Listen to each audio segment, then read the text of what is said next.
suppose one of the key things for the All Blacks playing this weekend is what do you get out of it? You know, obviously you want to win, obviously you want to keep your Tri-Nations dreams alive, but when you're 2 from 5 and things haven't been going to plan, I feel like there's got to be almost a greater view on this and trying to create something that can have them knowing they're on the right track for next season. Yeah, I think what they want to get out of it most is you know, I suppose a bonus point so that they can really try and win the Tri-Nations. They've copped a lot of heat based on those, ratio of wins and draws and losses. But if they can get out of it with a win of the Tri-Nations, retaining the Bledisloe, in what is perceived to be a poorer year by All Black standards, I think that'll be a great sign of character and culture and I suppose a growth of their unit and where they want to go to. Because let's not forget, after that big drumming of the Wallabies, they said, you know, we feel like we're creating something special. Sam Cane said it, Ian Foster said it, and we're building something special here. And I harped on about that week. And I still, you know, I know there's 2 losses, but if they can fight their way out of it, that'll be the sign of their true character as a team and something that they'll be able to draw on when it comes to even more pressure moments like World Cups, like, I suppose, whatever it is, you know, we don't know what the international season looks like next year, but against, you know, the greater nations up in the Northern Hemisphere, they'll be able to draw on these experiences so early in their 4-year cycle. I think it's still a powerful place for us to build off and not the end of the world. Like, again, I'll state, I don't want them to lose, but it's a great experience for a lot of young men, a lot of new guys into the group to really test their character as individuals, but more importantly, test their culture and character under pressure as a squad.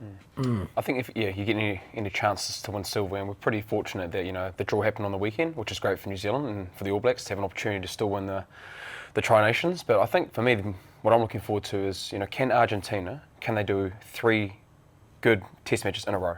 You know, so they played really well against the All Blacks, probably slipped off a little bit around, but again, it was a defensive effort game, you know, a lot of defence, you know, there'll be a lot of stats that comes out through this podcast around that, but, you know, to be a good test match team, you've got to back it up week to week to week, and Argentina have an opportunity against the All Blacks, who are going to be hurting, and they'll be wanting to take the learnings that they had against Argentina previously, again, fresh after a bye week, reviewing and previewing and building and boiling. You know, we've talked about it a little bit in this podcast. They'll be boiling a little bit, and, you know, no doubt Gilbert and Anoka will be having a lot to say this week with a lot of off the ball actions that happened in the previous test, and even you saw it on the weekend. Both sides will get into the argy-bargy. So, look, it's going to be a great opportunity, and I'm looking forward to see if Argentina can come to the party and for that last test match. And that's 3 in a row that they can have and hopefully perform really well going forward. You often hear questions about this. I'm sure you guys have fielded them about the balance between argy-bargy and getting it right. It's a bit of a lazy question, but in this particular scenario, I wonder whether the All Blacks will even be considering that. They've got to hit rucks. They've got to do those things right. But, you know, do you just ignore it? Do you ignore the nonsense off the ball, the jersey pulling, the players being taken out, and just get on? Like, forget about this niggle. Is that the best way to deal with niggle? Just freaking forget about it. Yeah, I think if it's going to detract from your game and your role in the system, and I think, you know, you heard Paddy come out yesterday and say that that's what, you know, he's going to try and do as an individual, is walk away from it and just focus on his next task. And I'd say that's a general message across the board, because there's times where it can work for you, like we've seen instances, I suppose, at the Eden Park test. You know, Dane Cole's given a little bit of a rub on the head to a few people, and it worked for him.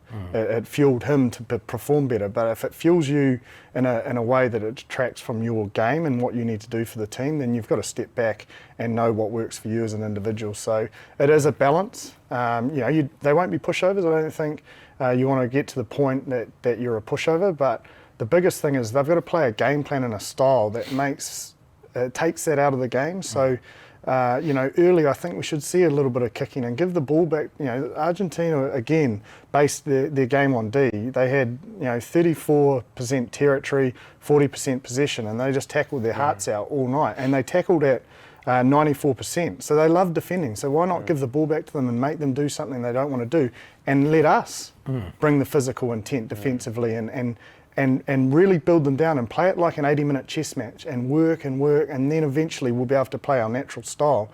But it's going to take a little bit of time. And what I think, if we do that early, it'll take the strength away from Argie. They won't get so much crash and bash and feed off their defence, and then there's not so much stigma and so much, I suppose, hype and energy that they can feed off, and then they're going to have to find energy to feed off elsewhere. And if then they get caught up in the niggle, and we're all go for playing, then hopefully we can score some tries and we can get this bonus point that we want. So my biggest thing around the niggle, and like, there's been a lot of messaging because like it's pretty similar to like down at the Crusaders. Like, whenever you play the Chiefs or anything where they're a bit niggly, you know, you're probably told to walk away from it and, you know, just concentrate on your own role. You know it's coming, so prepare for it as best as you can. But I guess the things that I've like been thinking about around it is like, you know, if you can actually just, because you don't want to be a pushover, you know what I mean? So you know it's going to come, and if they're going to push it, then they might think, oh, you know, we've actually got them in the head, they're walking away, they're not locking eyes with us.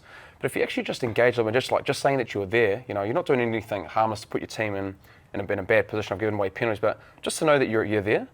And if you're there, and then I guess the thing that you want to base it around is, you know, if you can do that, but then you're not giving away penalties and it doesn't detract from what Jip is saying around your role, then you know, then it's fine. I don't see there's a problem with it. It's if you start giving penalties away, that's when you're hurting your team. Then trying to do off because they'll take the three, they'll kick the three, and then you heard Ledesma talk about scoreboard pressure. They're all about scoreboard pressure, and he felt that 7 minutes where Aussie's discipline, I think it was a incorrect clean on Dungunu when potentially probably could have kicked. You know, Phillips accidental offside, sort of a schoolboy error, and then a scrum penalty. That scrum penalty was, he believed, changed the momentum. It took them to 15-9, and then there was another 2 quick penalties, and it goes to 15 all. Yeah. And it's like Aussie had this whole game controlled the whole time, and then that scoreboard pressure of 15-15, and then you start over trying, and Hodge had a chance to win it, but you know, it shouldn't have come down to that. They had so many opportunities, and they had the game plan so well in that first 40. So Paisami's little grubber in behind, the Argentinian 9 again was in the line. So, and Pattaya nearly scored. Their attacking kicks, you just mentioned there, 13 contestables or attacking kicks out of their total of 25. So all of it was structured around, you know, putting that pressure and slowing their line speed defence. But then in the second half, you know, Dave Rennie said it in the aftermatches, it's like we got bored of kicking, so we stopped. You know, so that's the thing, is it's a chess match for 80 minutes, and for the ABs, discipline's going to count, but discipline also to stick to your guns for the whole 80, to manipulate and work that Argentinian defence to score points, because we still need to score points. Yes, we want to win, but I think, you know, to really secure it, you want to get some tries early. I thought they got the balance right in that first half. Yes, they kicked a lot off into quiet, and they're good attacking kicks, but even their phase play shape, like they had really quick ball, they won the physicality battle. You know, Nick White was getting out, he made a snipe early on in the game, but, you know, they had options off him, then they had options off 10 with their phase play structure and attack, and they were actually just penetrating and getting over the advantage line. Do you think the weather dictated it a little bit in the second half, with it raining a little bit in the second half? I don't know, because they didn't kick as much, so I don't think it dictated anything. I think the skill execution dropped a little bit in that second half. It was just, there's a lot of drop balls. Yeah, but wouldn't you adjust to more of a kicking game? Like I mean, you could see Rennie was frustrated that they went away from kicking, and it worked so well for them, and put, as I said before, give the ball back to the Argies and to make them do something, and if they kick it back again, and then hopefully get some territory advantage.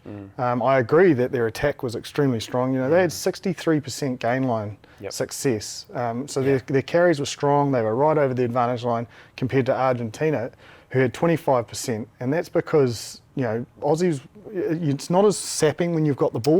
Because they had so much ball, they could actually man up on defence and actually put bodies back against Argie. So it's a test match they know they should have won, but because they couldn't execute that last pass and score some tries in that first 40, I think that pressure mounted once, you know, I suppose they caught up to 15 all.